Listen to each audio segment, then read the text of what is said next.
Did you know that you can play Eye of Ophidia outside of Kano combo decks and that other heroes can make good use out of the free opt from pitching the infamous Fable card from Arcane Rising?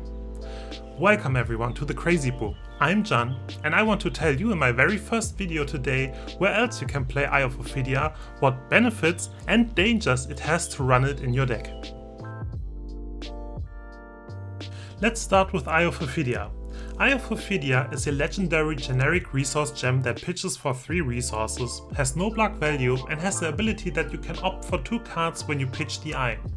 It is the free opt that makes this fabled card so sought after, because you can dig deeper for the cards you want while proactively engaging in the game, playing cards and paying for actions with your Eye of Ophidia. The Eye most often is a mainstay in Kano decks. Kano's ability to play cards from the top of your deck and Eye's ability to opt 2 before Kano's ability resolves is simply a match made in heaven. It increases consistency and makes your comboing turns simply more reliable. But the Eye is also a double-edged sword in many cases. You like to pitch the Eye for Kano, but it is the absolute worst to reveal an Eye from the top of your deck with Kano's ability. Including the Eye in your decks comes always with an opportunity cost. Remember that when we talk about other heroes and use cases. Here's an example for that with everyone's favorite sentient robot Datadol. Datadol can make very good use out of the fabled gem in question. Like Kano, it is important for Datadol's hero ability that the right cards are on top of your deck. Datadol's ability reads: whenever a mechanologist item with cost 2 or less is put into your banished zone from your deck, put it into the arena. Burning cards from the top of the deck with boosts and Techno Foundry hard activations is the engine that gets Datadol rolling, and we want to make sure that we are hitting items from the top as often as possible. Enter Eye of Ophidia. The free opt helps a lot to increase our chances to find the item that we need, but again, the free opt comes at a cost. If you boost away the gem from the top of your deck, you will not get Go again because it's not a mechanologist card.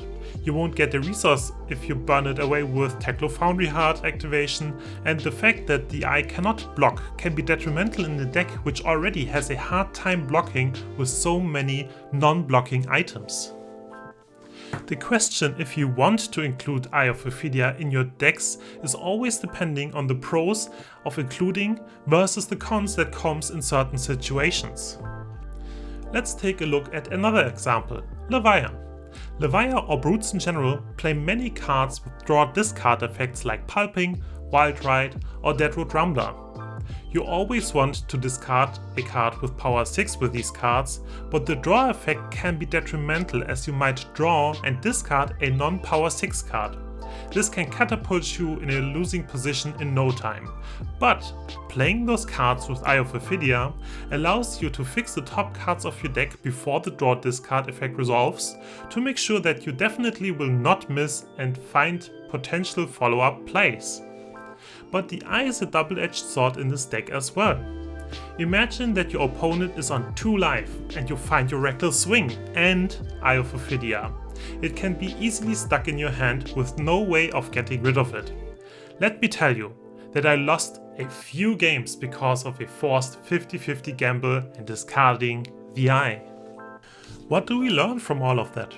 Fabled cards of Flesh and Blood often seem like very powerful and expensive cards, and they are, except maybe Caution. We will talk about that oddity in another video.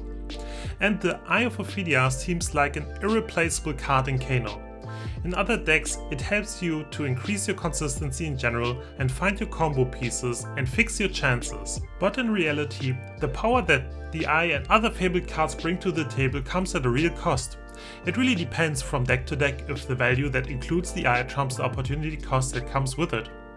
In the end, running gems are a luxury and can easily be replaced by other cards. It's great to have, but not a necessity.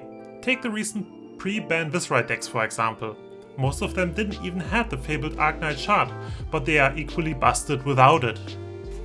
I hope you enjoyed my short excursus into the use cases and dangers of running Eye of Ophidia in your decks.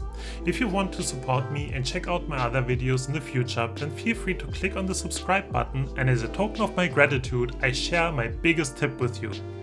Do not Arsenal gems. Until next time, have some great games everybody.